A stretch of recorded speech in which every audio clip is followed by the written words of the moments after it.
Welcome back to the channel. I'm going to be trying to revive this 1985 Johnson true 15 horse outboard electric start. It's going to be an adventure. This motor's been in the family, and you might be thinking, why would you even attempt to revive this machine? Well, the answer to that is because I own it, and it was my dad's motor on his little fishing boat.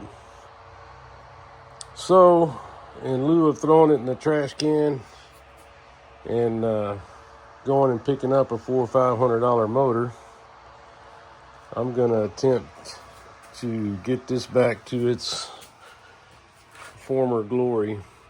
It's in pretty rough shape. It has compression. The problem is it's been sitting for a long time, probably close to 20 years it's been sitting.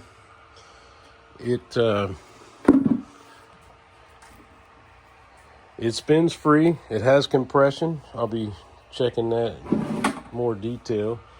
It's nice to, it's an electric start from the go. Trying to free up the mechanical hardware here, though, has been an issue. Been continually spraying it, soaking it, greasing it, just trying to free up some of the stuff. I finally got the pull start mechanism freed up.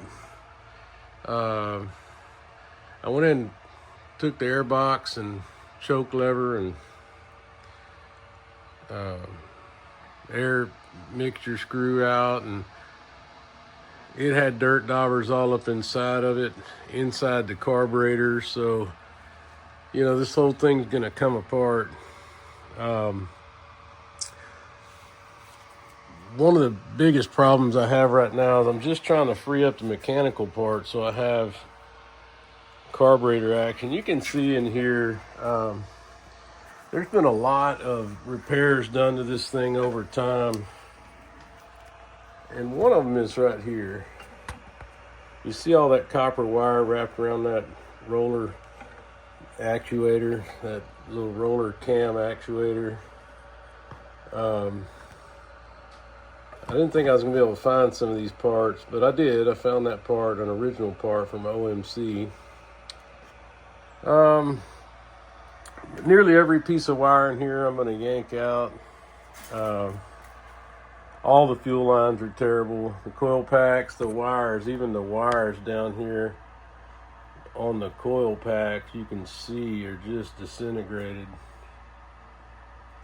Down here at the bottom, the jackets are all coming off of them. So is it worth rebuilding? I don't know, but I'm gonna do it.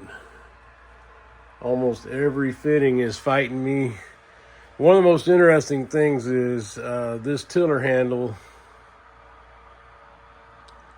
It's this is locked up, so I can't actuate the throttle at all. The culprit is that bearing, well, that bushing right down there at the end of that shaft. It rotates on an aluminum inner there, and it's completely locked up. So to get that out, all of this stuff has to come off. And the most challenging part so far was getting the damn tiller handle off. And the reason that's challenging, and I know most of you, if you're watching this, you've already dealt with this, but this right here is threaded. This is threaded on the tiller handle. Well, that's asinine in my opinion, but they have a bolt that goes through here. You can get through here. If you don't have a starter button like I do, there's a hole here and you can put an extension down here. In this case, the bolt was bent slightly, so I couldn't get a socket on it real well, which stripped off the head And I got the nut that was on here off quite easily, just soaked it down. But as in every case, when you got steel going into aluminum and it sits for 20 years, this threaded part right here was just absolutely seized. There was no getting it out. So I took a bandsaw blade after I ran out of options, and I ran that bandsaw blade right down here, and I cut that bolt off, and I took this off. And then, as you can see, I had to work super hard to drill a hole here, and I'll fix this up before we put it back on here. But it was the only option to get to this gears. And you know, this is foreshadowing of what's to come in this motor. It's going to be a tough ride because every single bolt that goes through aluminum. You know, this hood latch, rear hood latch, was also broken. And if you can see right here, it's because it was seized in here. And it's still there. So I've got to address getting that out. I have a new one on the way. Looks like the whole lower, I may have to pull the power head anyway. When I do, I'm going to replace that hood latch. But it's in pretty rough shape. We will see what we can do here to get it going. Well, a little update. As I said before, this motor is going to fight me tooth and nail. It's just been sitting so long. So what I've been working on is getting this tiller handle freed up. Like I said before, just getting the tiller handle off was an issue. So in here, of course, there's a rod, this rod, it comes out of here. And to get this off, there's a split ring behind it. Goes right there. I'll put this down. There's a split ring that goes right there behind that.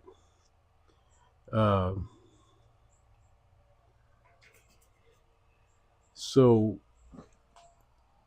that turns inside of here, and there's another bushing right here. This is the problem bushing. It's completely seized to this inside, and it kind of looks like this in there. That other plastic bushing I just showed you goes here, and this is a little bit pitted. I'll sand it down and get it right. But same thing's going to go on in here. It's kind of like Bakelite, or it's some kind of strange plastic, and it's brittle. So one of the things you have to do to get this out, I'm kind of going backwards here for you. Well, I just dropped one piece of it. But you got to take this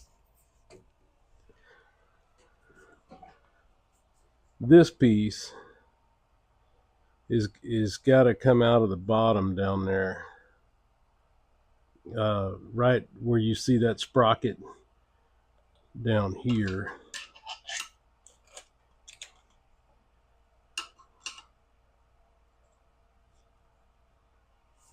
Let's see if I can get the camera on it again.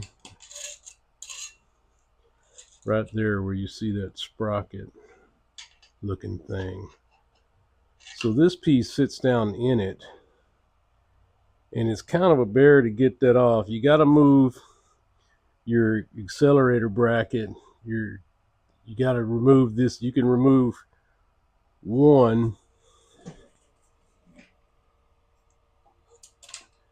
You can remove one and get away with it.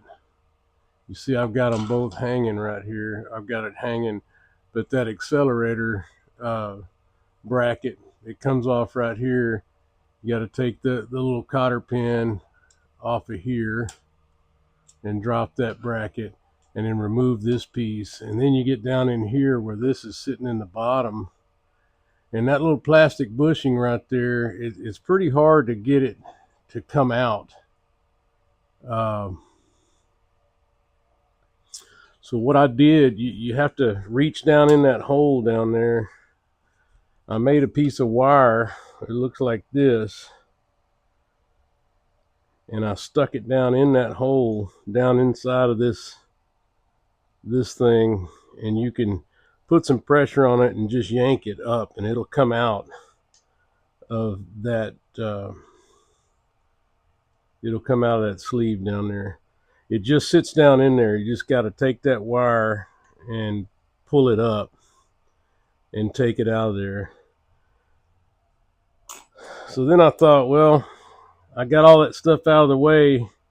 I need to move this. I need to hit it out that way. There's nothing holding it in. So I took an extension and put it down in there. You can see it way down there. There's a hole through it now. I knocked the back end of it off. It's very brittle. I stuck that punch down there. Not a punch. I stuck an extension down there and gently tapped on it, and it cracked the end of it off. I'm checking availability on that part. You can see I cracked the end of it off. It's probably still usable right now because the gears down there are still intact. But I don't know how I'm going to get it out of there. So it's going to break. You can see the end of it broken off right there. It's real brittle. But I'm going to check some availability. I'm trying to find the part. It looks like there's some out there. I don't know if it's going to be nylon or the same kind of Bakelite or whatever it is down there. But that's got to come out because it will not turn, and I can't actuate the throttle until that's done. So that's where we're at right now. I'm just trying to get the throttle linkage to move so I can move forward. To get to all this down here, of course, you got to remove your pull starter. It's just 1 9/16 bolt. Don't forget to leave this together because that spring will spring right there and it'll come apart and you'll have to put it back together. Yeah, if I can get this throttle going, I'm gonna move forward with cleaning up this carburetor and putting a carb kit in. But that's where we're at for now. All right, after quite a while, I finally figured out how to get this tilt lock mechanism apart. Yeah, I'm not a mechanic on these things, but one of the things that was wrong with this motor was this tilt lock pin right here. It was broken off inside of here, and all the tilt lock mechanism was missing on this motor. So after looking at some parts diagrams, and I ordered a bunch of these parts. It's kind of expensive. Now I know why the previous owner of this thing didn't fix it. I think I got $100 and something tied up now in parts to fix this tilt lock mechanism. But the main thing I couldn't figure out was how to get this D-shaped thing off of here. Way up underneath here, way up underneath there, there's a mechanism. It looks like this. And what had happened is this thing was turned up and I couldn't get to the actual screw to undo it. Finally, I hit it with a punch and swiveled it down. This was being blocked by this shroud under here, and I was able to swivel it down just so I can get a screwdriver on it and take this this thing loose. And then I was able to slide that broken piece of the rod that I was just showing you. I was able to slide this broken piece of the rod out. Now this is a piece of the old tilt lock mechanism. It was broken off right here. And it's probably been like that for many, many years. I know that when my dad fished with this motor on his boat, he had this wire that pulled up the mechanism to release the tilt lock. Well, you know, I may have taken on, you know, $100 worth of repair here, but I think now I've got all the parts. This sleeve right here, I forgot the part number on it now, but it's lodged in there. It's a good thing I have that because it ain't coming out. I actually found one of those new old stock. I think I paid 20 bucks for it, but I didn't realize it was even in there. I didn't know what all parts this thing consisted of. Anyway, that's what I've been working on. I finally got it out.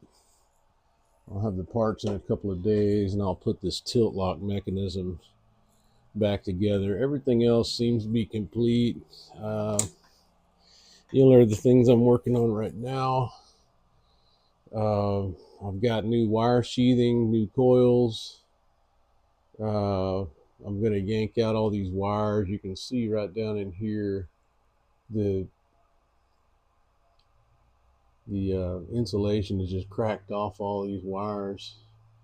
So I'm going to chase them all back. I've already put some new fuel line on. This fuel line is new.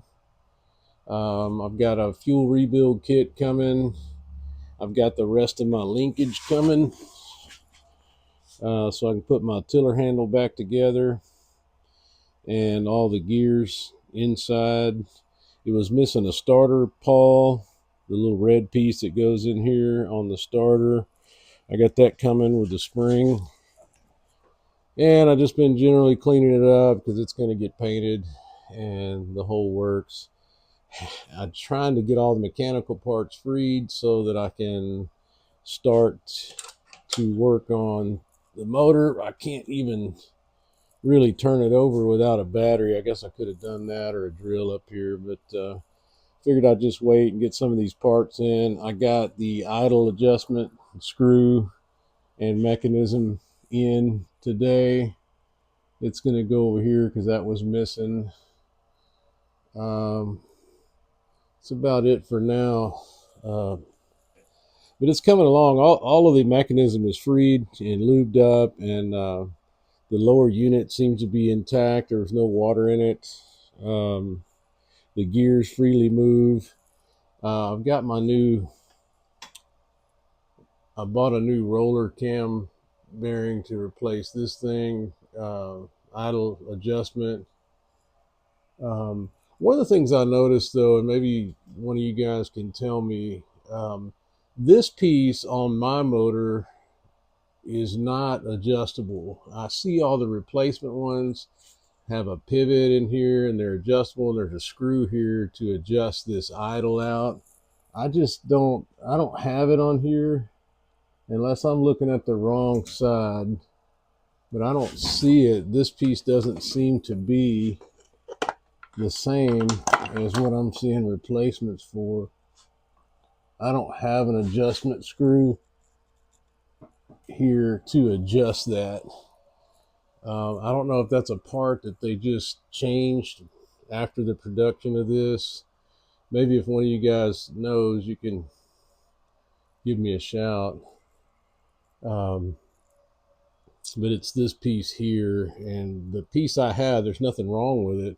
But when I was looking for parts, I just happened to notice the ones that supersede this part number, they have an adjustment where you can widen it out and adjust the idle. I'm missing the screw that goes in here to spread this piece apart. I'll have to get that all adjusted out and see what's going on with that.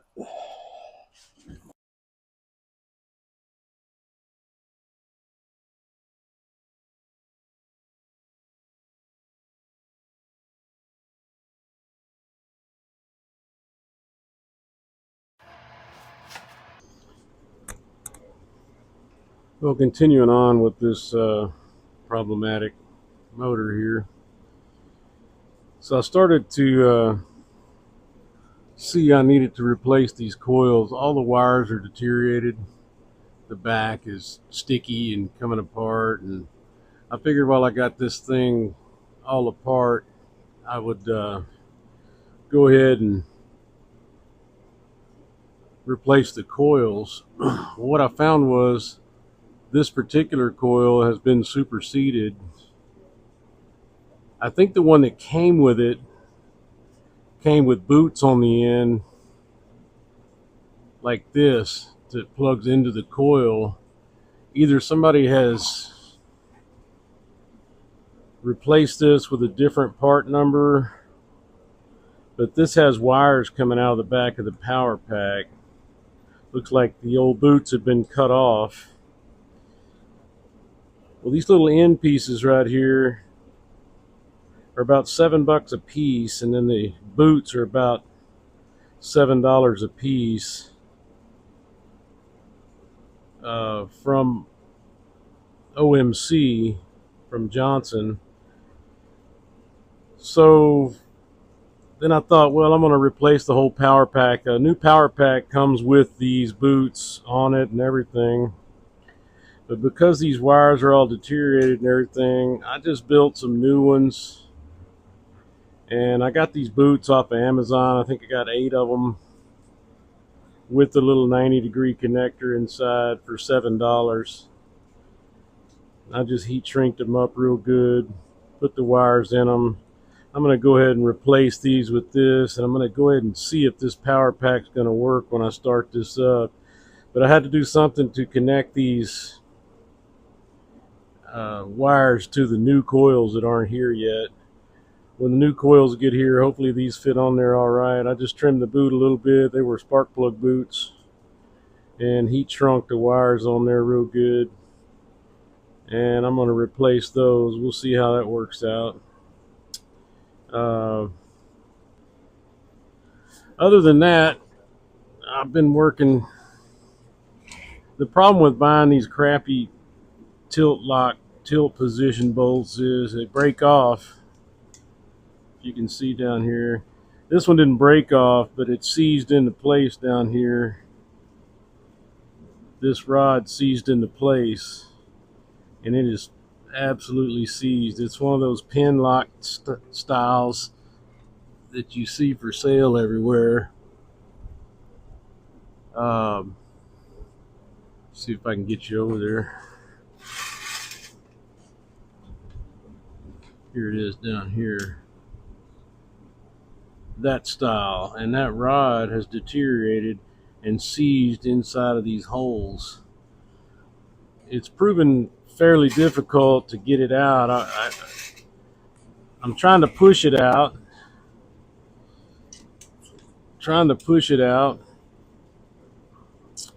And then I thought, well, I'm not going to be banging on both stuck sides, so I cut that rod in the middle and gave me some space, hoping I could work one side out and then work on the other side. But I have beat on this, heated it, sprayed, PG blaster in it, and all kinds of stuff.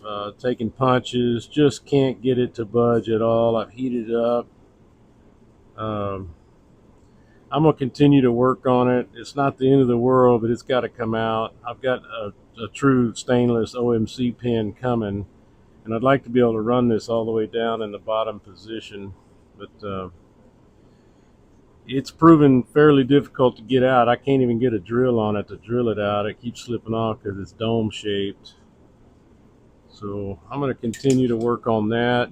I did get the new pull rope in. It calls for 68.5 inches of pull rope.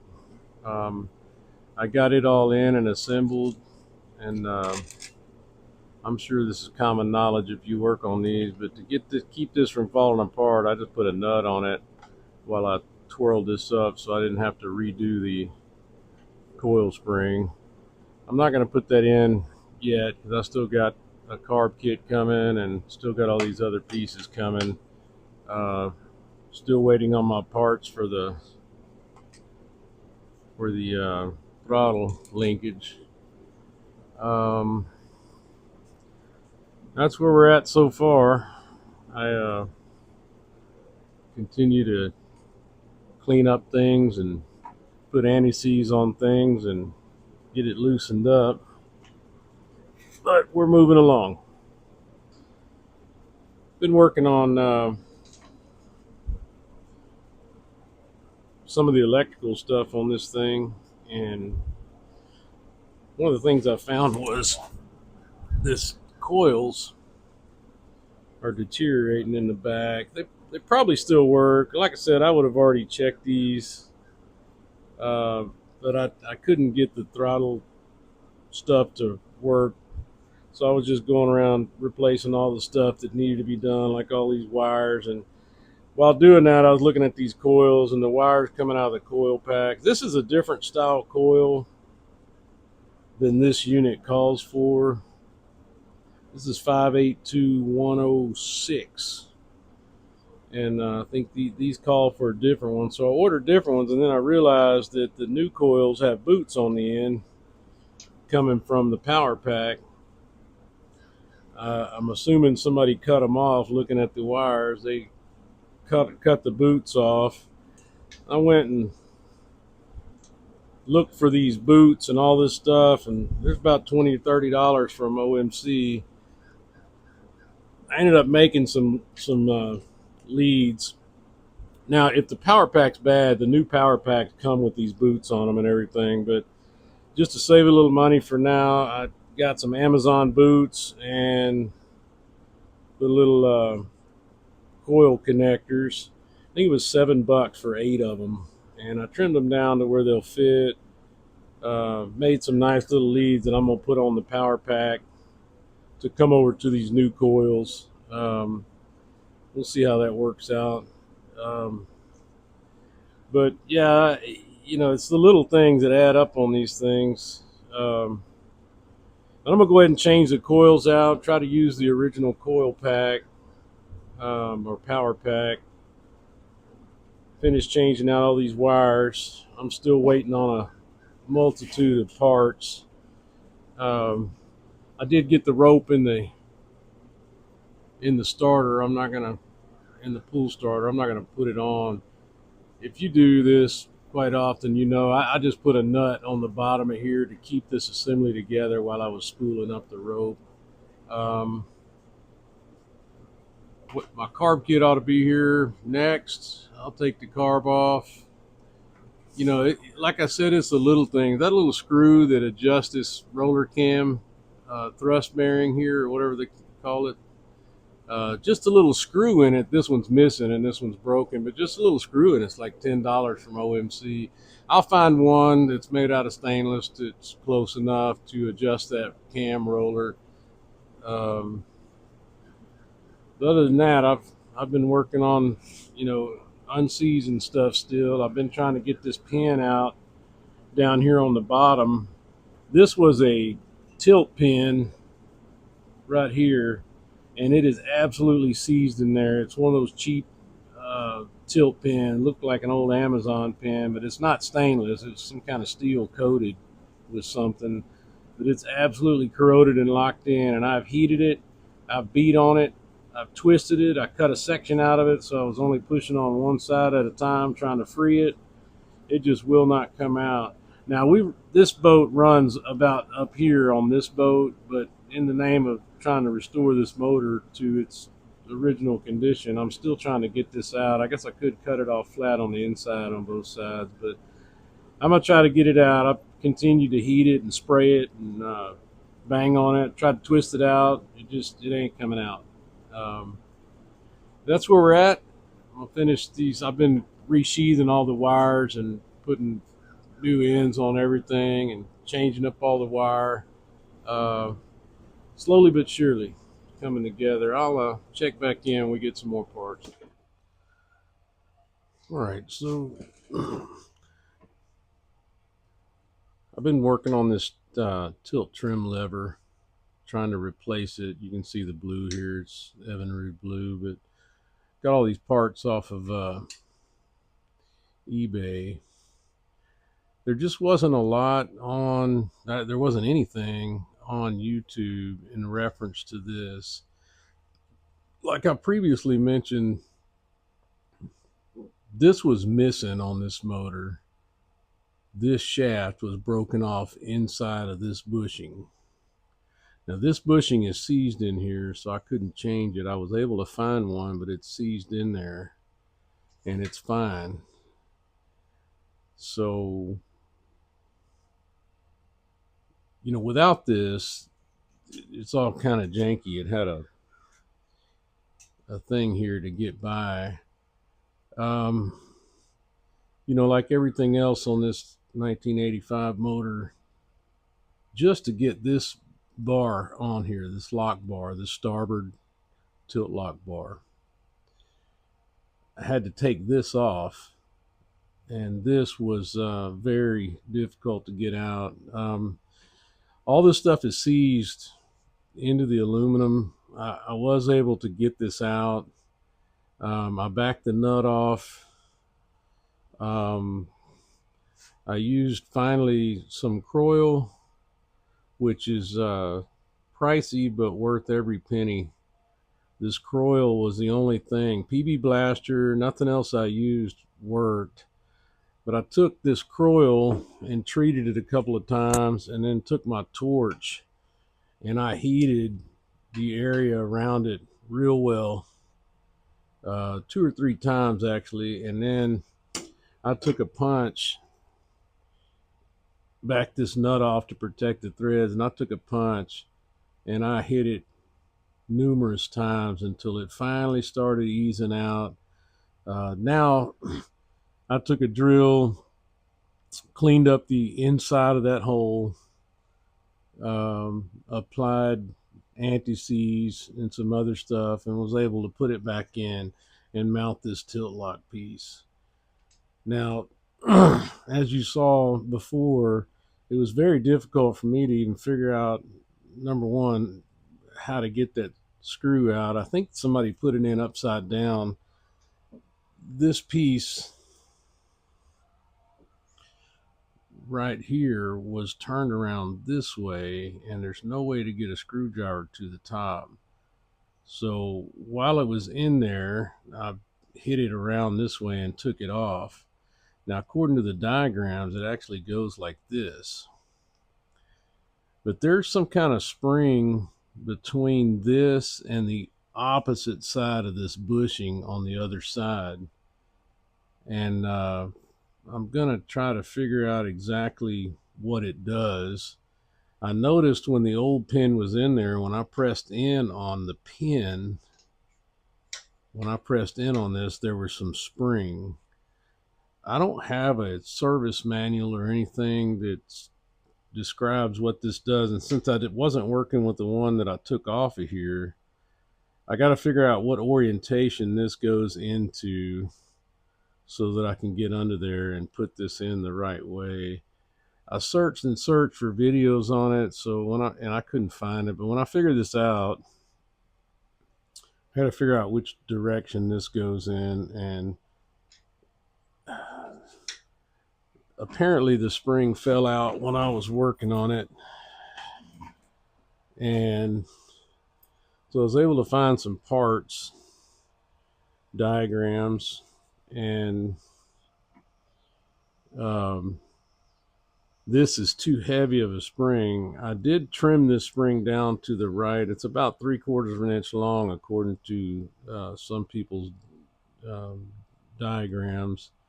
This one's probably too heavy. I ordered another one, the actual part number that goes to this, off of eBay. I was going to try to make this work. It's just too heavy of a spring. I'm not exactly sure what that spring accomplishes, though. I'm going to try to figure it out, but this spring wedges up between a couple of washers, and it goes here when this is put together. So that lever's got some spring on it, but I don't exactly know why that spring is there yet. So I'm going to continue to look, and that part goes deep under here. That's where that thing comes out.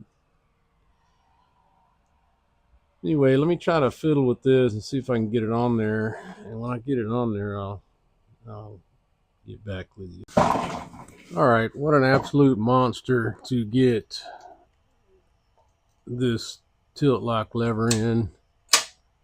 But it's in and installed, and I have tilt now. What a problem it was. You know, it's in this position to get up underneath the bottom side to put that little clamp on was extremely difficult. I went ahead and put it together without the spring. I tried to make one work. I couldn't get it to compress and put on there. I'm not exactly sure how they expect you to do that. Maybe when it's upside down. But sitting on a stand, you have to reach up in there, you know, with a pair of pliers like these and hold the clamp on there. And pretty difficult task. You know, when you go to working on something like this, it took, you know, a few hours just to get the pin bolt out and get all that situated. But I'm happy that we finally got rid of the old rope thing that's been on there for, I don't know, 25 years or so.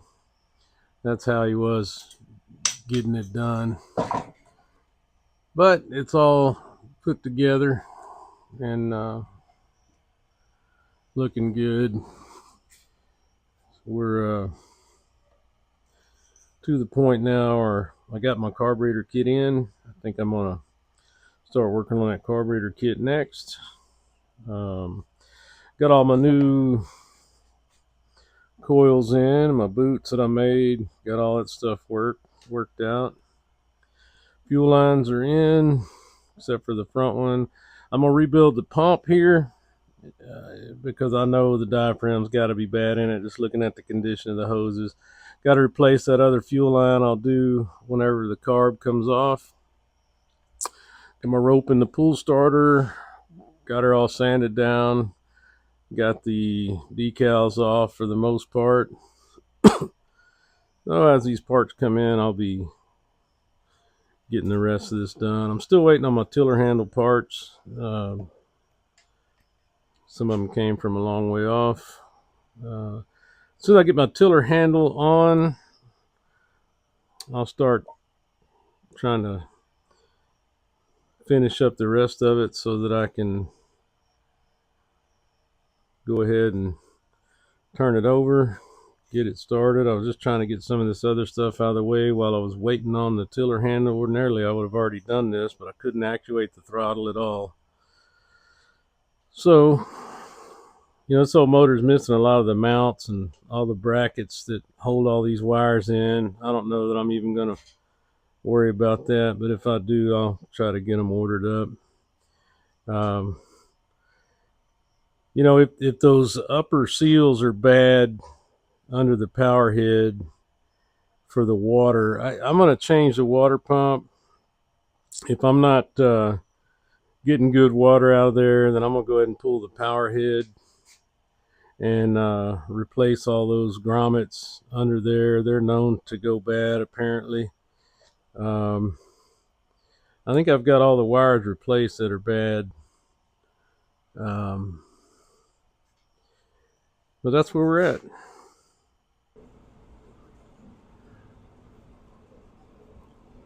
Got this carburetor off of here. I went ahead and got the OMC factory parts for it.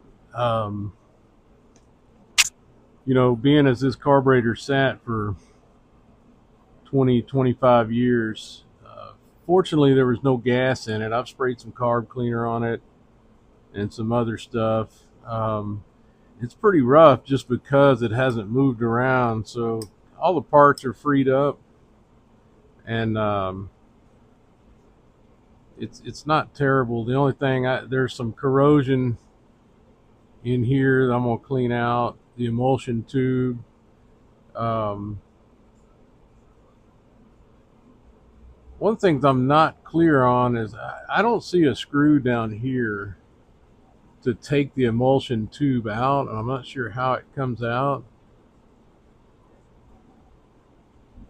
Um, Generally, I've seen screws in there, so I don't know how that comes out on this model. I don't see any slots on it or anything like that, so I'm not exactly sure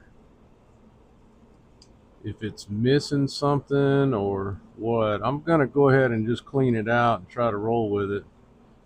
But surprisingly, everything in the carb looks pretty good. I'm gonna saturate it in some Berryman's carb cleaner. One of the issues is I don't know if this is like specific to um, aftermarket kits or what. Hopefully, the Johnson Evinrude kit isn't subject to this, but that little gasket that goes here that seals this mixture screw, it was completely deteriorated. It turned green, and it's just trash. Um, and those little pieces are all over the inside here. I'm going to take that, clean it up real well, clean the end of this needle seat up a little bit. It's just that stuff is the rubber is completely deteriorated, and I'm going to clean all that stuff out of there. I'm going to dip it in the tank, and I'm going to start putting it back together. Um, I don't know much about these Welsh plugs and what's underneath them. It looks like in the diagram there's some kind of lead shot and some other stuff under there, but I don't know if I'm going to replace those, or I probably should, but I don't know much about them. This is the first time I've been into one of these particular carburetors, so uh, I'm hoping to maybe learn about what's in here. I have all those parts. They came in my kit, but I don't exactly know uh, what's under there and if it's necessary to take them apart. I'm sure some of you guys have some info on that and we'll be able to share. But as far as the rest of the carb, it's looking pretty good. I'm going to spray some stuff through it after I dip it and clean it up, and I'll get back when we start to reassemble it. Got on film putting this back together. There's plenty of carburetor rebuild videos, but anyway, I got it all back together. It cleaned up pretty nice in that Berryman's. Just going to get this back together. Surprisingly, this thing hadn't seen gas in years, and it really wasn't that bad. There was some water corrosion inside the bowl, but it wasn't terrible. Um,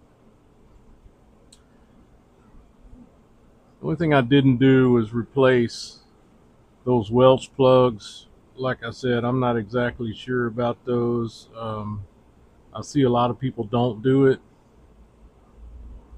I guess if I have problems, I'll come back and do it. But, I'm not a boat mechanic, but seems like I got stuff flowing throughout this thing pretty good and nice and clean. Just putting little anti-seize back on everything. I can't stand fighting these bolts and screws.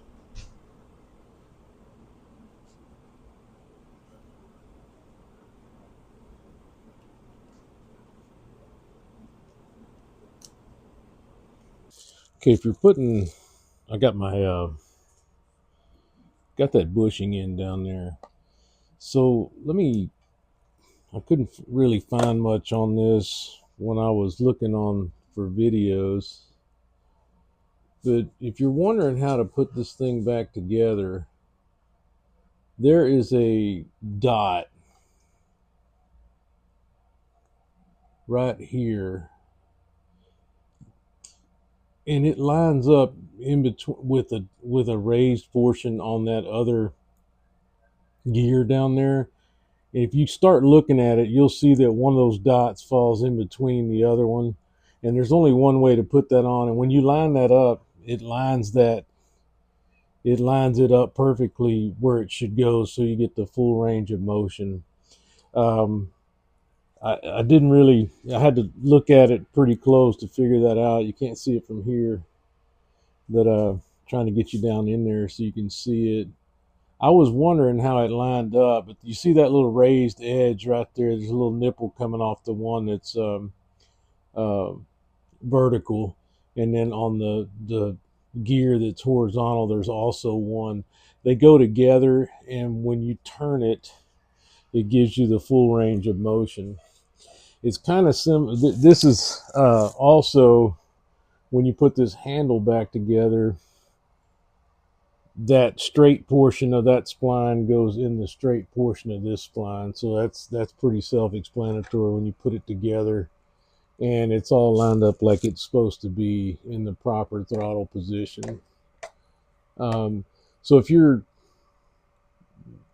having to replace that bushing, which I can't imagine, it's not very common. It has to be common because there's really, see this oil fitting here. It's not really a grease fitting. A grease gun doesn't really fit on that. But there's not one on this bushing here. There looks like there's a place for one, but for whatever reason, they don't have a place to oil that bushing. And this one was completely locked in there. As I showed before, you had to bang it out. But in case you're wondering how this thing goes back together, I don't have a service manual, so I was just trying to figure it out. But it looks like it only goes back together one way.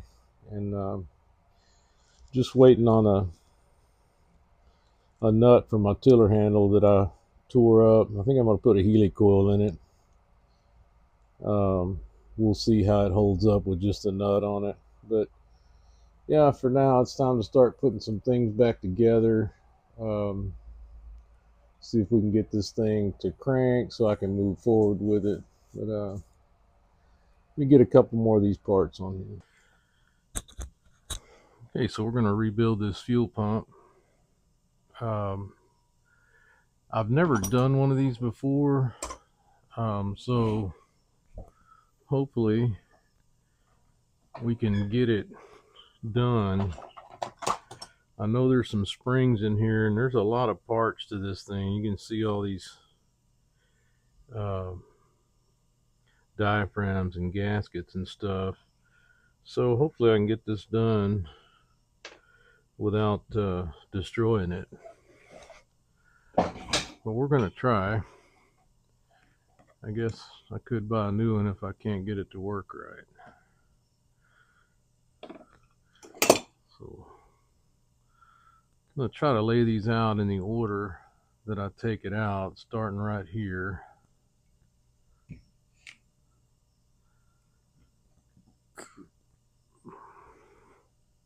And two of these hold it on to the motor. And then two of them hold the pump together. So let's see. I'm going to take note of all this stuff. This one goes here, here, here. And then there's a U on this piece, and I'm going to take note that this piece is pointing to my right. These ridges are pointing to my right, and there's a U stamped on this plate that's up. So, keeping all that in mind, I'm going to try to get this thing apart. Now, there's two springs in here. One of them's tiny. The other one's a little bigger, so I'm going to hold some pressure on this whole unit to keep it together as it comes apart. And I'm going to try to lay this out here just like it is on the bench and try to see. Okay, now there's no springs here with these two screws, and I'm going to lay it back down on the bench just like this. Now there is a gasket here, and it's cruddy in there, man. It's a good thing we're rebuilding this, because it's pretty shitty looking in there. So that U is going to be up, and that gasket came off like that, like that. Okay, so as I go, I'm gonna put these in the right order. This one looks like this,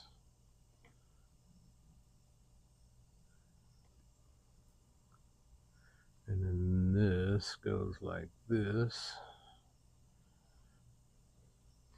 I'm gonna try to lay these out just like they go, so that I can remember how they sit. Now I'm going to take this plastic piece off, and I know there's some springs right there because I can see them under there. Okay, now this piece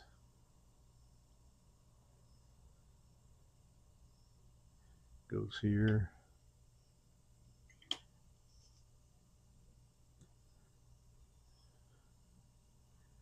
and this piece, now I know there's a spring under here.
Trying to clean this gasket off.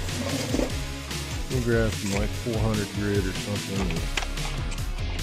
About 1,000 grit. That ought to take care of it.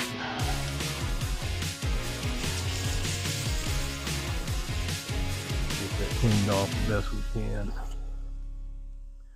And I'll blow it out.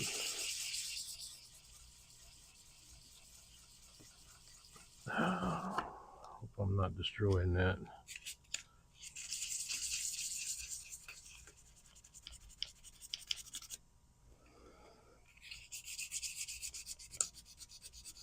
Definitely had some gunk in there, man.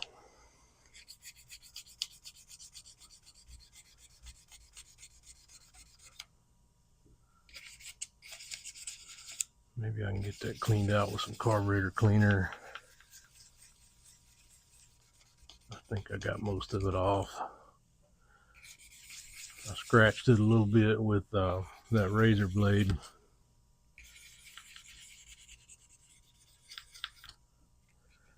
Let me hit it with a little bit of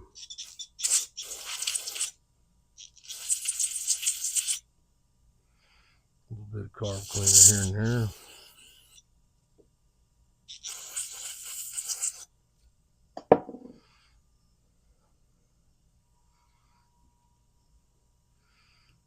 Definitely want to get all this trash off of here. Don't need that floating around in the carburetor for show. A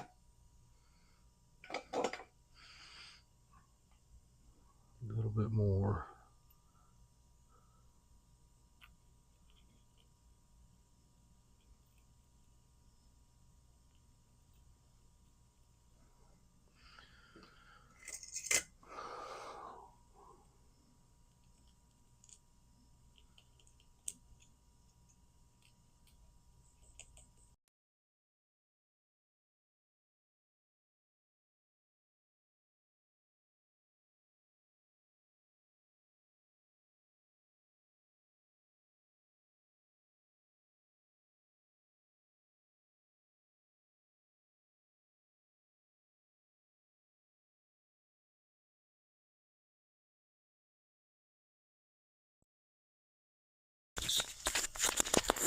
Let me take my air hose to that and see if I can get that blown out.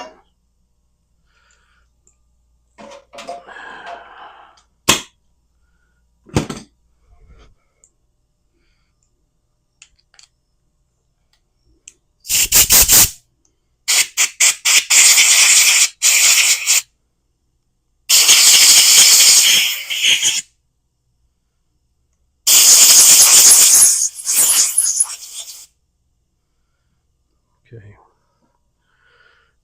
Now that I don't remember how it came apart, let's see if I can get this thing back together. I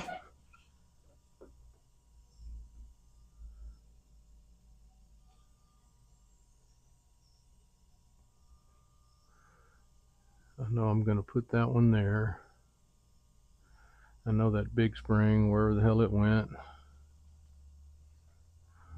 it blew away too.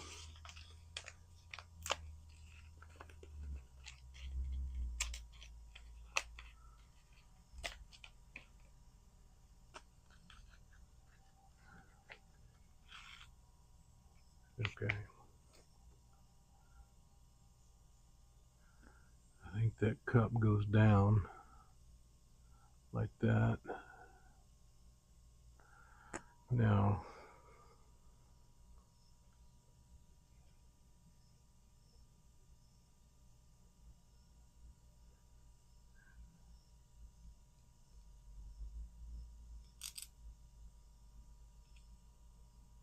I'm just going to put these through the long holes so that I can put it all together and hold the sides together.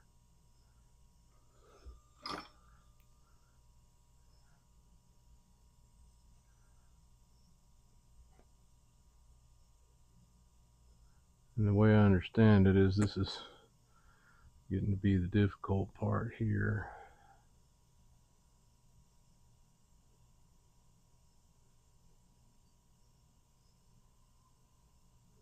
Okay, so this one's going to go down there like that.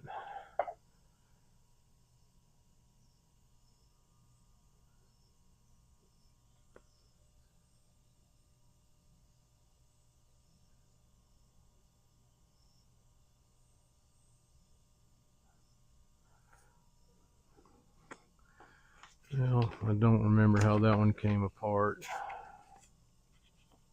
Let me check the little reference here.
my little forceps here and try to put this button on the top of that.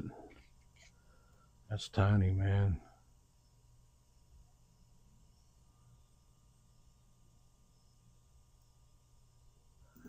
Shit. Let me try to put that on there.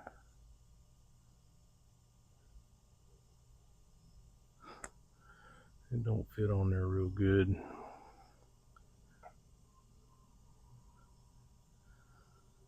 Yeah, that's the one I scraped off right there. So this one is gonna go here, but somehow I got to get this little plastic piece on the top of it. I'm sure dudes that have done this can do this in less than a minute or two. Not me. Trying to get this little plastic piece to sit on top of that spring is kind of a pain in the ass.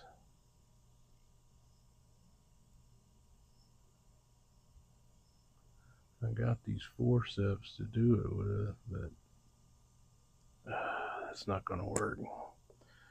I don't exactly know how I'm going to get that to sit on there.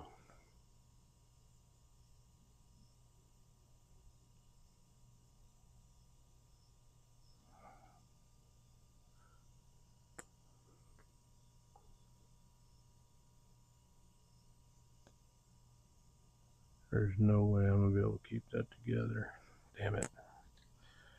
So I don't know if you can see that, but I'm trying to get that little bitty plastic cap to sit on top of that spring while I put it in there, because, and then I'm going to have to press that other gasket down over the top of it, and that's going to suck.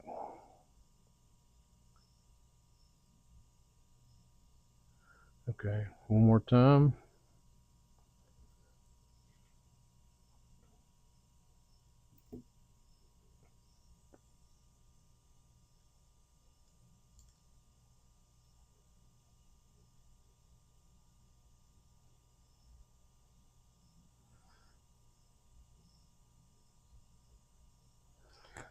Well, it's sitting on there now. That don't mean it's going to stay there though.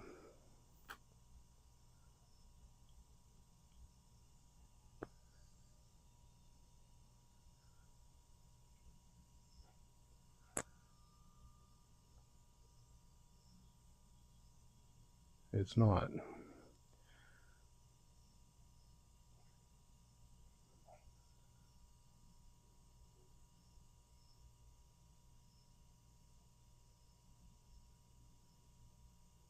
However, it's down there right now.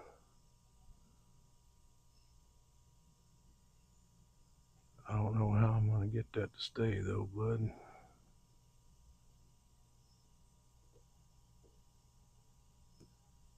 Okay. It's on there. The problem I'm going to have now is getting all this shit on there at the same time. Okay. That's on there.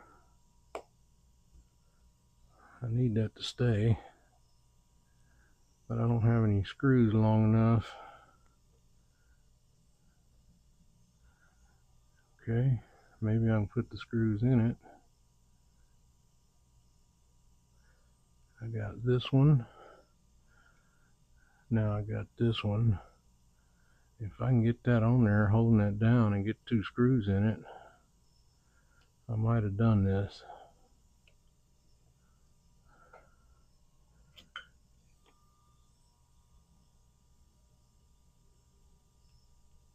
Of course, my dumb ass put the wrong screws through there.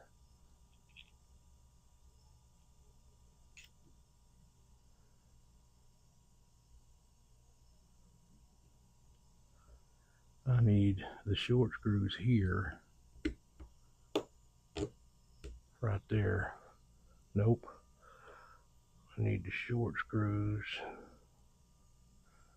Yeah, that's right. Let me try that.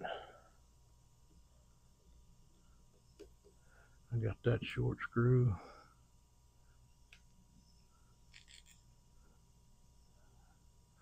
I might have got this.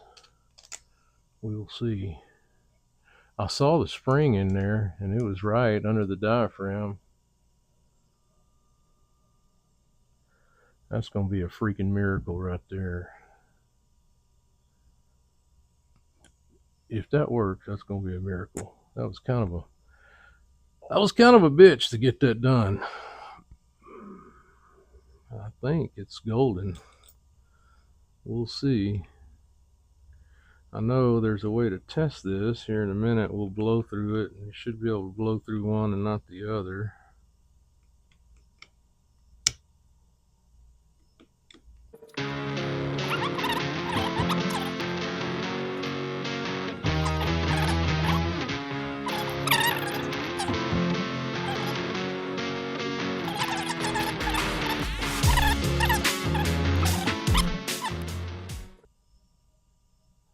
It looks pretty good. I guess there's only one way to tell. And that's it'll either pump fuel or it won't.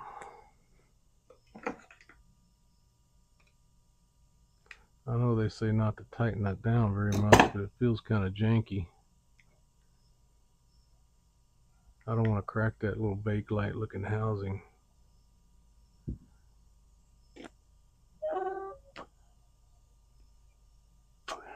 It feels backwards. It's supposed to whistle. Okay.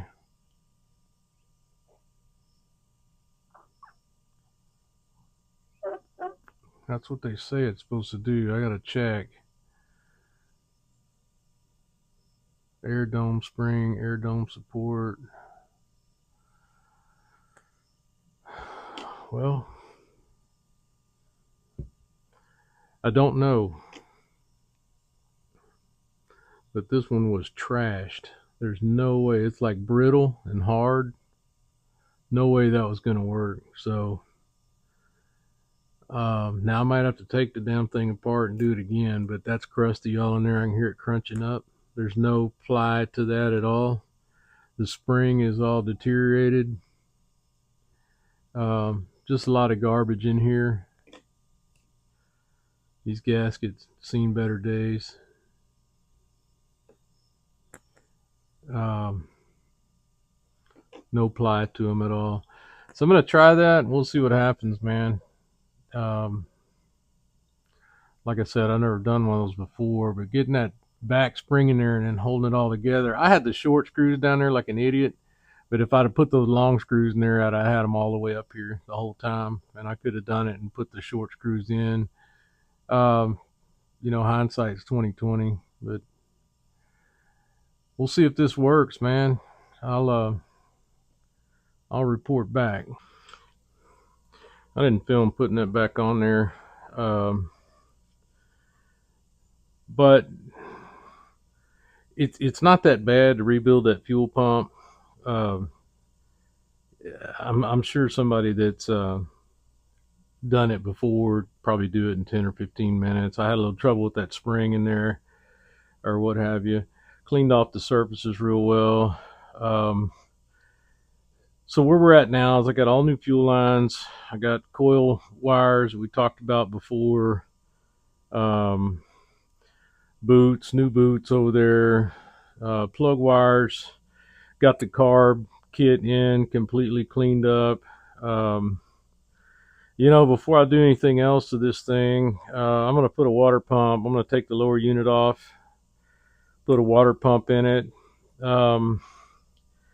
Everything else is coming together pretty good. I got my pull rope fixed, tilt lock lever fixed, got my low speed idle stuff in there, and my safety pawl for the starter, which was missing. I'm not even sure I needed to put that in there, to be honest with you, but I put it back in there because the parts diagram called for it.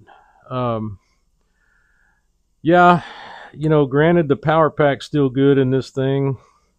I did notice when I was messing around, there's some wires down here coming out of the power pack that the insulation is coming off of. Let's see if I can get to them down here. right down there, those two orange wires. There's some insulation coming off, but that's part of the power pack. And all that stuff's looking pretty ratty. So if I get this thing running here in a little bit, I'll probably go ahead and get a power pack, because all the wires coming out of it are kind of garbage, and I don't want it to further fall apart when we start using this motor. So let me see if I can get this lower unit off here, and I'll put a water pump kit in it. Hopefully I can get all these bolts out, because they hadn't been out in a long time either. That's been an ongoing problem here. And then after the water pump, if I can get that in without any problems, I'm going to finish doing the body work on this thing, and probably, get some 4K primer, prime it up. I drained the lower unit earlier, and surprisingly, it was thick, but it looked like there was some high vis gear oil in there.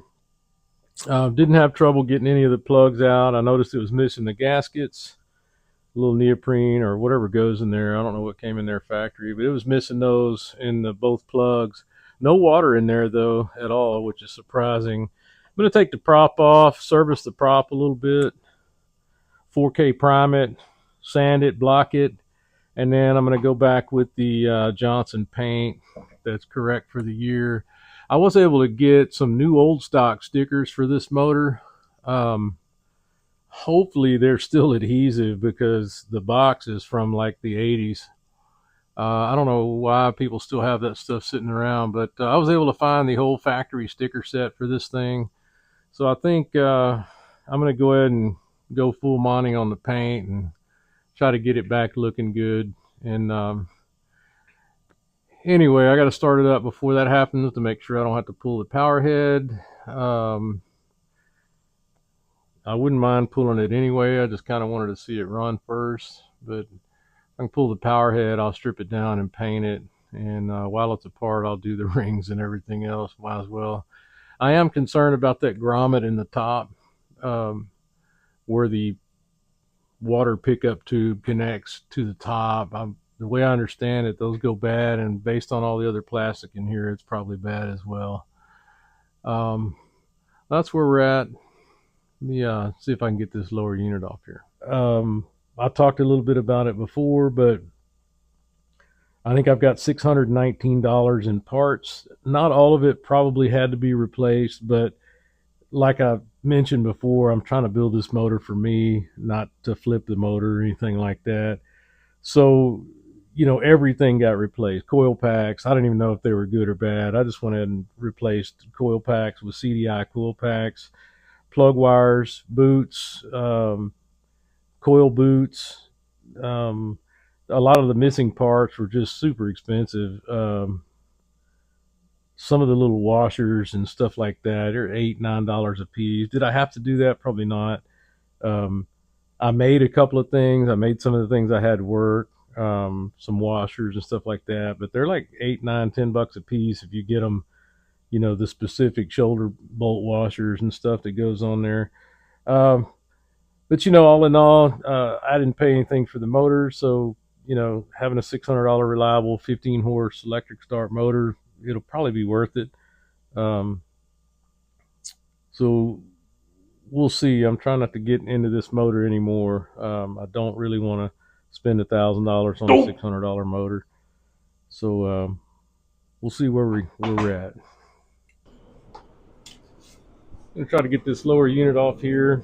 I took the 6 bolts. There's 3 on each side. I took the 6 bolts out, and I've got the shifter in reverse so that it's longer.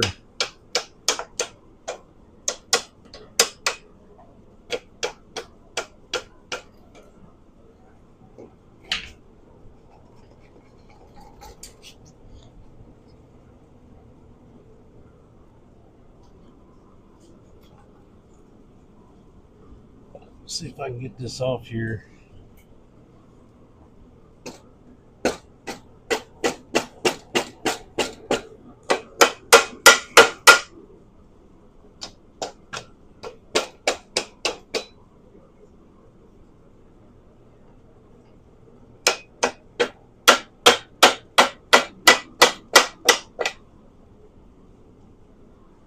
Doesn't seem to want to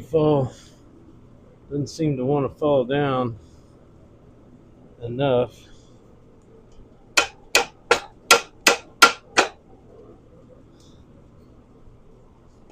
to separate. I've got it down a little bit. I hate to pry on this thing. Let me try to get it down enough to, there it goes. I think it's got to be in forward. I had it in reverse. Apparently it needs to be in forward. I'm going to get it down just enough to expose that screw in the front and try to get that screw out of there.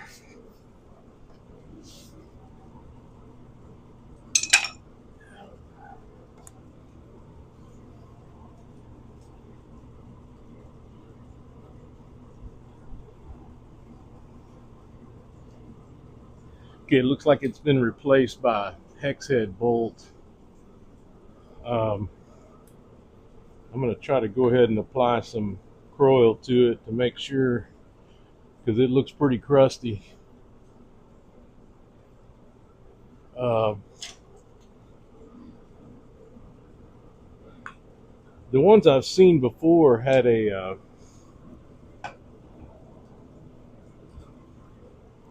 they had a screw in there. This one's got a hex head screw. I mean a hex head bolt. And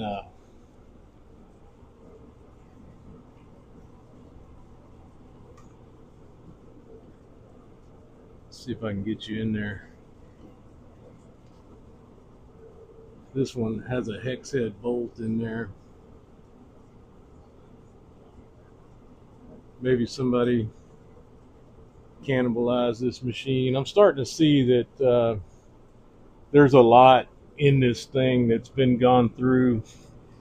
You know, I was a little concerned if the paint was falling off the motor, like maybe it'd gotten hot before, but the whole motor's that way. So and then when I started looking at things in more detail as I'm putting all the stuff, you can see that the block is Evinrude blue.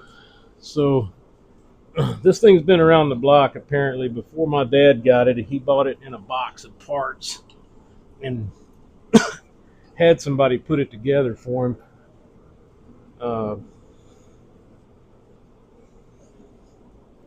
So who knows? Don't know where all these parts came from, but we're going to try to make them work nonetheless. We're going to work with what we have. Let me get some tools out. See if we can break this thing loose.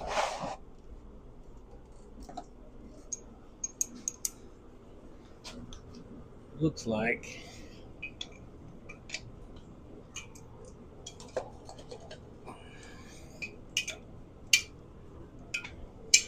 well, we're gonna have to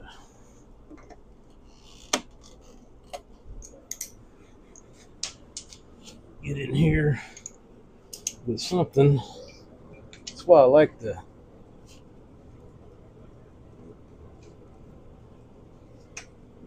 all right, here we go. 7/16 in this case.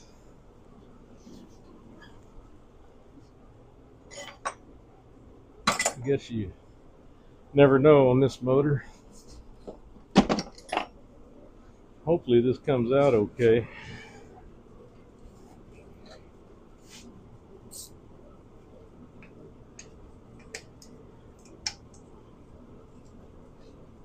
Okay. And I know this thing needs to come nearly all the way out because there's a groove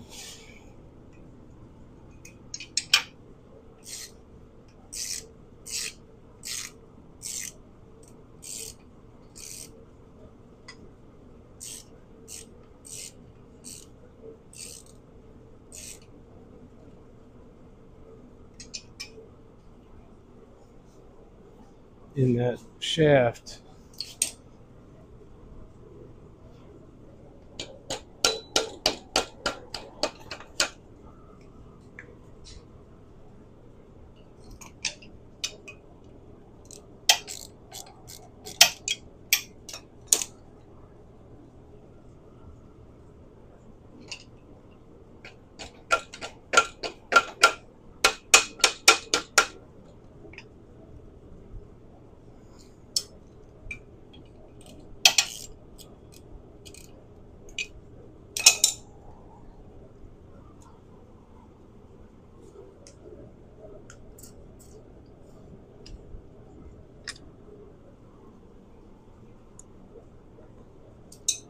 I don't think it's quite all the way out yet.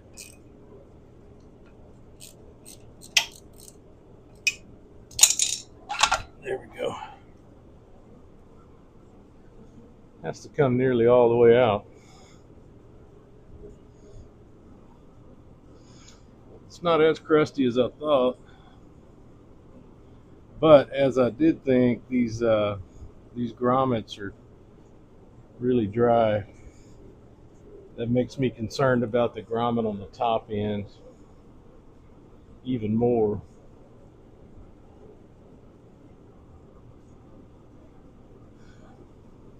Let me get this thing off here and get it cleaned up a little bit, and then we'll start putting that impeller in. And it's got to be dry. Even if it's not bad, it's got to be dry. So we'll get this thing off of here. There's just absolutely no grease on anything, and what is there is just dried up. So we'll get this thing cleaned up. I may even prime it while it's off, and do the work to it that needs to be done while it's off, and then I'll put it back together.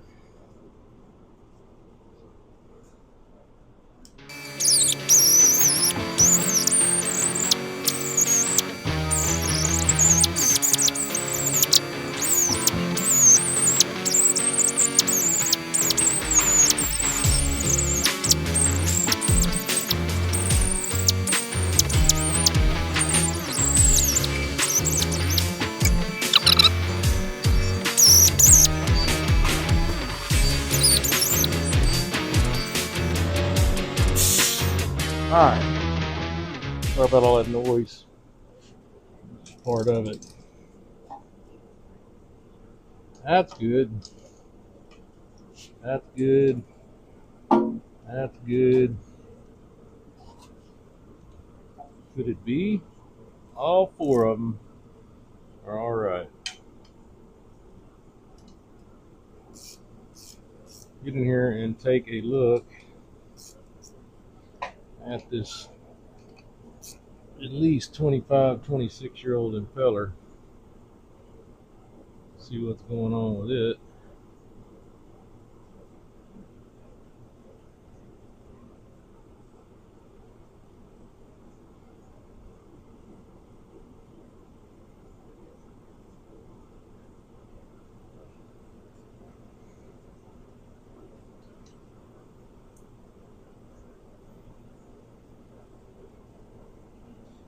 There's still some pliability in this rubber, so maybe that top one's going to be okay if I don't booger it up trying to get this thing back in there in a little while.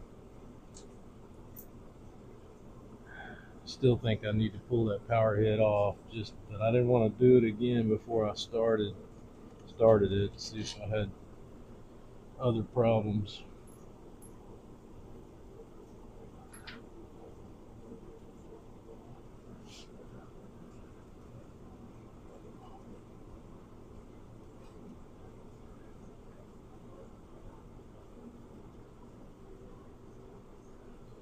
Well,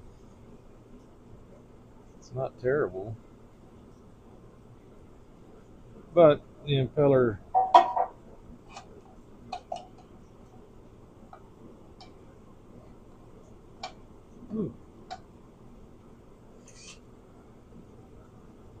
the last lashes. Where's that keyway? The key come out of it?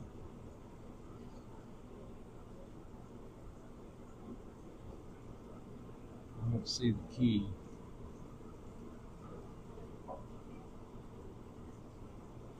Did the key fall?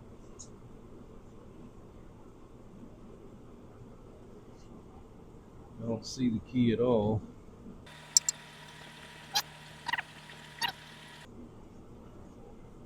There's the key.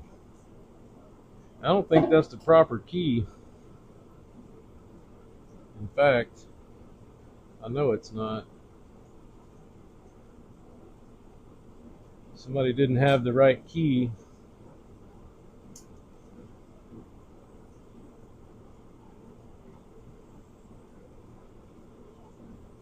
They had this little pin in there. Unless that's something that came with these and I don't know about.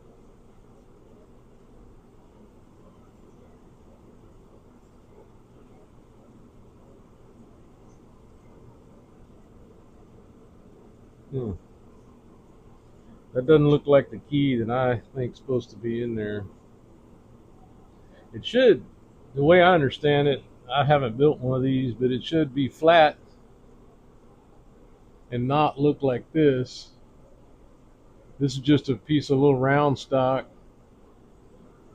I don't think that's correct. To fit in here, there's a flat groove, and I think it sits on there. There's a special key for this. I'm pretty sure this kit doesn't come with a key, which I wish it did.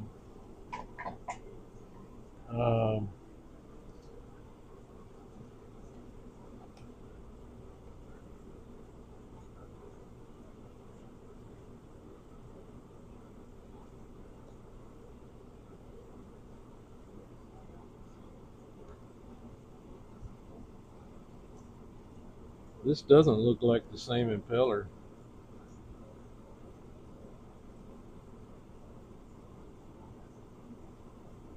In fact, I don't think it is. The shaft is different, everything's different. That's not going to work. It's not even the same impeller.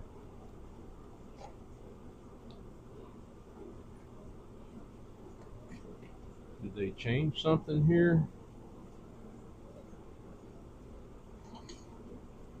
No way.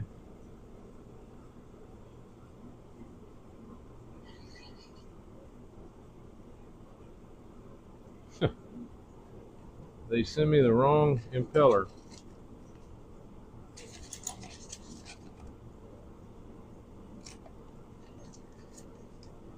Unbelievable. So Marine Engine sent me the wrong impeller? That don't fit.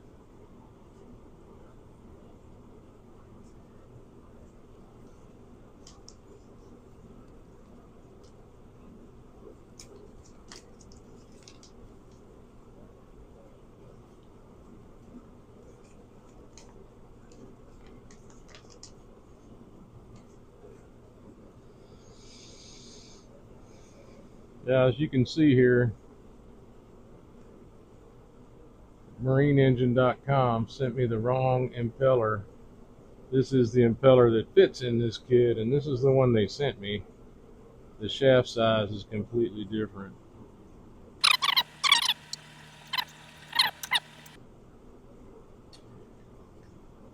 Well, I guess when we get the right parts, we'll check back on that part of it. Quick update, since I'm waiting on a new impeller, since they sent me the wrong one. Got all the stuff cleaned up, starting to prep it out. Sanded it down with some 180, then 220, and then I put some high build primer on everything. Now I'll take it back down and start doing some correction to some of the things. I'm not going to make it show quality, but it's I think I'll finish painting it out later, the body. But while I had it apart, I wanted to do the the lower unit, and it's coming along pretty good. Like I said, I'm not going to spend that much time and money on it, but I'm going to paint it because I've come too far on it as it is.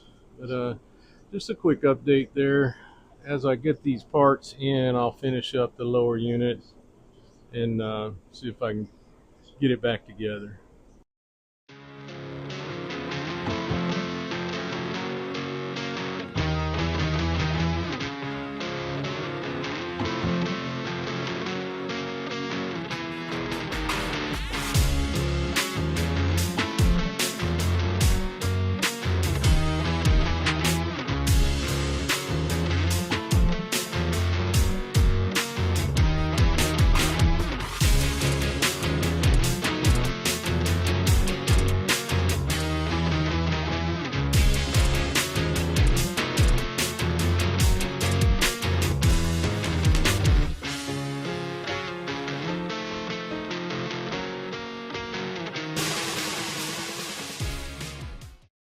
How they came out. Yeah, one of the things I got Now that I the showed water you how to pump pull it on. out using the proper One of the things I tool, noticed I'll show you how to was when pull I it was out putting it using this together. This is a blind hole pulling set. One of the things I noticed when I was putting this together is this seal was missing. Um, in fact, the O-ring and the seal was missing. It was nowhere to be found when I disassembled this motor. The shaft's in good shape. This O-ring was not present either when I took it apart. I got to looking up in here to make sure it wasn't in here. You can see now I've cleaned that, but it was highly corroded around there. I know there was no way it was making any kind of seal. I just took my pointed wire brush on my drill and cleaned up that little seal right there, or cleaned up that little surface. I'm sure it can't hurt anything, but I just happened to look in there. I wanted to make sure that other seal wasn't up in there or anything, but it looks like we're good to go. So just trying to brush some of that out a little bit in there, get that gunk out of there. Anyway, moving right along. Little update to the progress here. Everything is coming along pretty good. I guess as you can see here, I didn't bore y'all with all the painting. There's plenty of videos on prepping and painting. But I will say that this Evinrude Johnson paint, this factory color, this stuff right here, it paints well. I saw some reviews where people were saying it doesn't spray well. I think that's more technique than anything else. It came out spectacular. I've still got some body work to do on the hood. But for the most part, it's painted up and looking real nice. I have all the factory stickers. I was able to find a new old stock set of stickers from 1985. Just, you know, lucky I found them. But all these are from these are OMC, original to the year. I wanted to go back with the proper colors, proper stickers. I've just been working. I removed the flywheel. Sometimes people put grease underneath this flywheel on that ring. The manual says it's supposed to be dry. So I got under there. The grease that was under there was tacky, and it was causing it not to be free moving. And then one of the last things I was doing here is lining up my advance here with my cam roller. If you haven't done that, you know, watch this butterfly thing here. And as soon as it touches this mark, it should be moving you should be moving your butterfly. And that's the way I understand it, and we'll see what happens. I'm about getting ready to put the flywheel back on. Gonna put the prop back on. I got the water pump rebuilt. I'm gonna finish up my painting. I was waiting on some dolphin glaze for the hood. Then I'm going to untape all this, start putting my decals on. I'm kind of up in there whether I'm going to clear coat this or not. This paint calls for a base coat, clear coat application, so I may get some 2K clear coat and go back over it. I don't know yet if these stickers, being as they're new old stock, are going to stick real well or not. I think I'm going to apply some heat to them, try to reactivate the adhesion when I go to put them on. I'm going to spruce up this starter a little bit. I may take it apart. I know it actuates. I'm kind of going a little backwards. I started doing all this because I was waiting on parts. But this thing will be ready to crank as soon as I put some gear in the lower unit. And the fuel pump's done. I think everything's done now. I'm getting real good spark. I was just cleaning out this mess. It had cobwebs and stuff from sitting up for so long, but it's moving freely now. And I think everything is about ready to go. So anyway, I'm going to continue on with the body work and getting this thing halfway pretty, and probably put the prop back on and start sprucing it up. I've got all the original handle stickers and all the warning stickers because it's OEM. It came with all the original. It even came with the electric start emblem, which I'll put on there. I'm not sure where it goes yet, but anyway, looking forward to cranking it up, seeing if we can get it to run right. I've checked off everything I know to check off, so it's just about time to put her back together and see if we can get it going. And I'll check back when we get it to that point.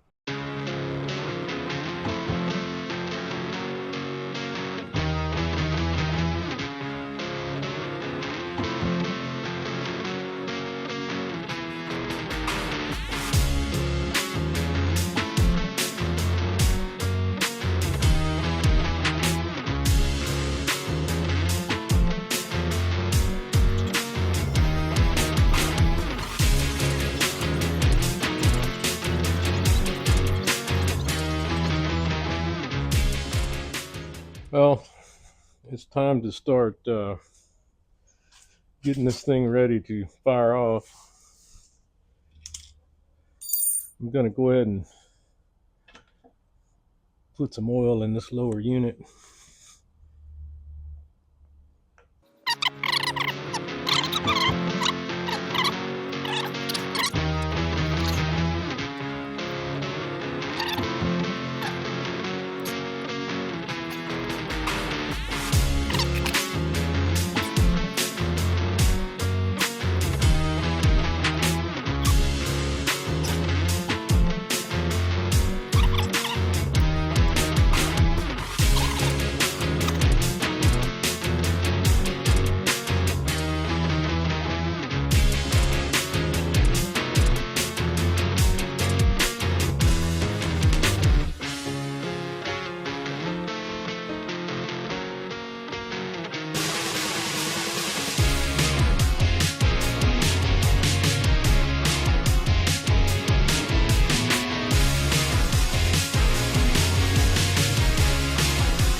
So here I'm gonna go ahead and hook up the fuel line. I lost my audio for the first start, but I'm gonna go ahead and hook the fuel line up and prime it up.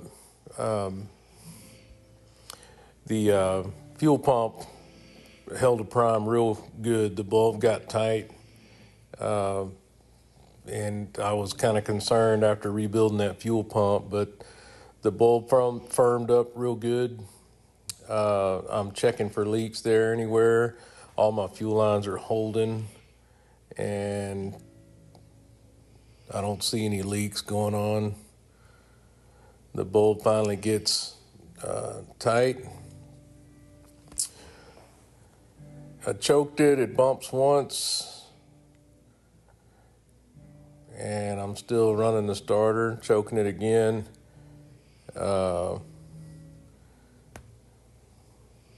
Little did I know the idle was too low, so I'm gonna turn the handle a little bit and give it some gas after a couple of spins here. As soon as I figure out it's not getting any gas,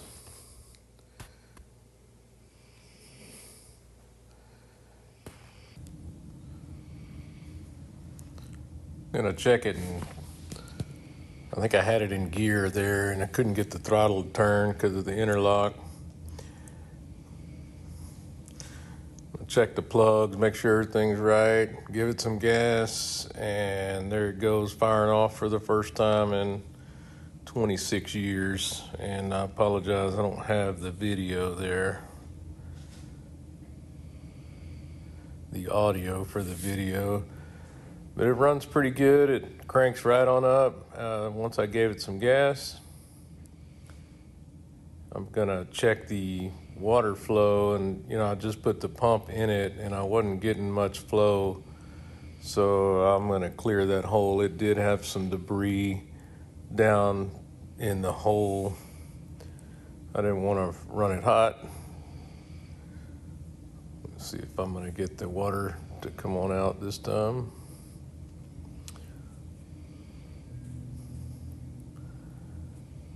Still not getting some good water flow there. Getting a little concerned about it.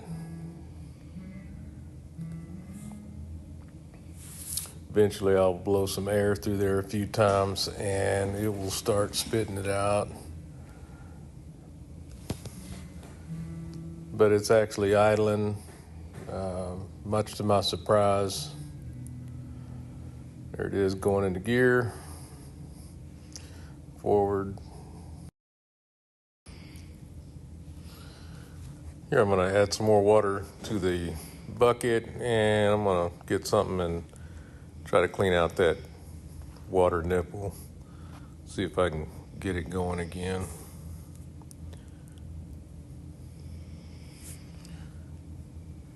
Cranks right back up, and I start to get some water flow out of there. Still not liking what I'm seeing from it.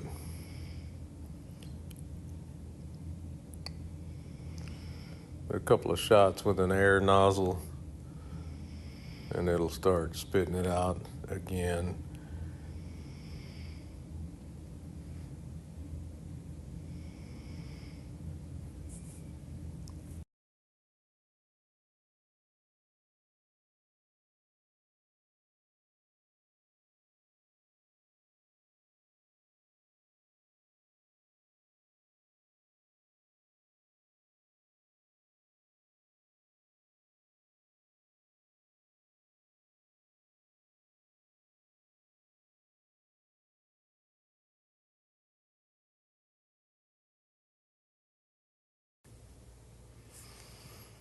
Couple of quick shots to get, I guess it had stuff all in it, and there it goes, flowing nice.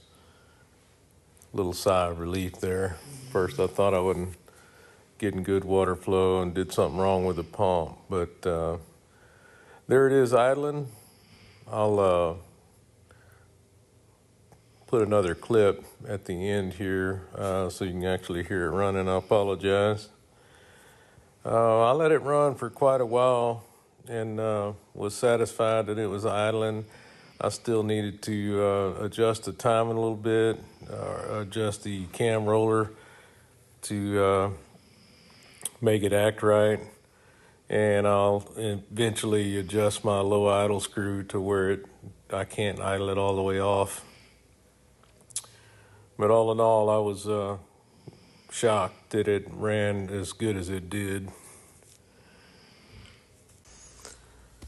One quick thing I'll mention is this motor in 1985, I think for 2 years, from what I can research, they put 1 to 100 ratio stickers on these engines. And from what I understand,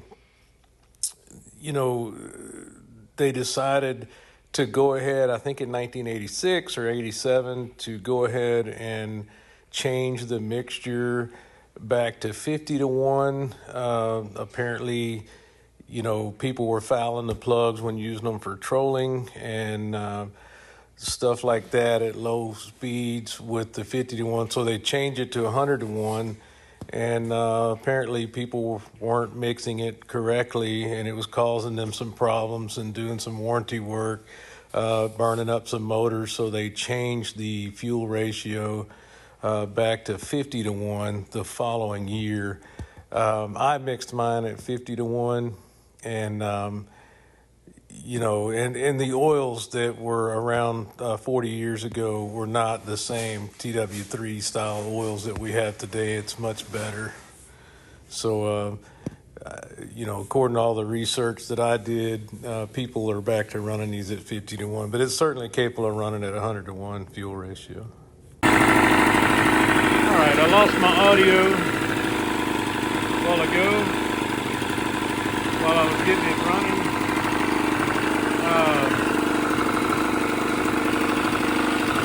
It's running pretty good. First time in 26 years this motor is run. Just a real testament to these units.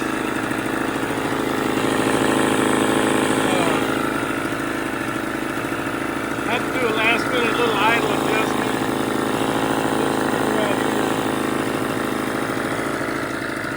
Couldn't get it to idle up with the handle all the way down. It's idled up on purpose right now. I'll let it run for a few minutes. Everything seems to be doing okay. Got all my gears. Got water.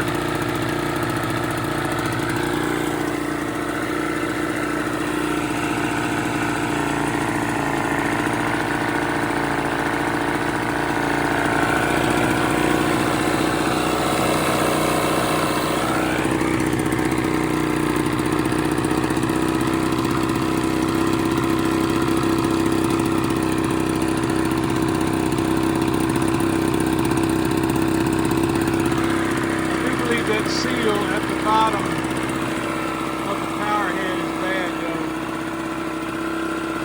It's letting a little exhaust come up under the hood. That may be something I'm going to have to deal with.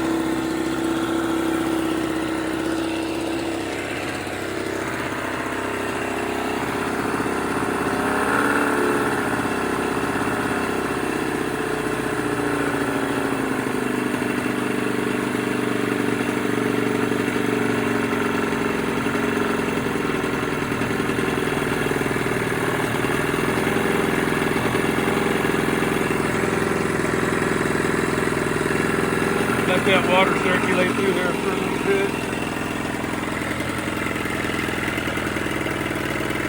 Those are hell of a motors. They can sit up for 26 years and still start right up. It really did start right up as soon as I figured out I had to give it a little gas and adjust that cam follower.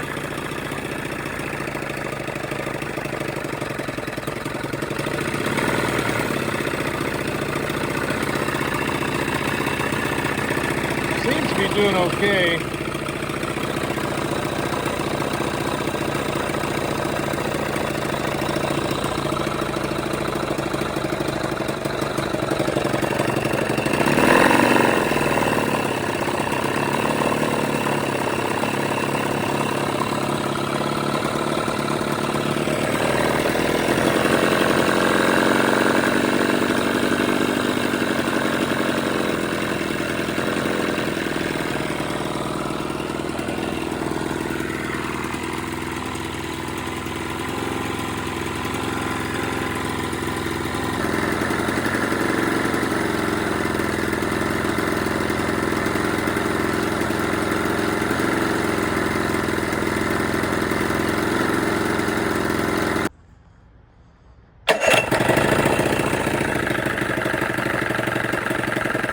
Oh yeah.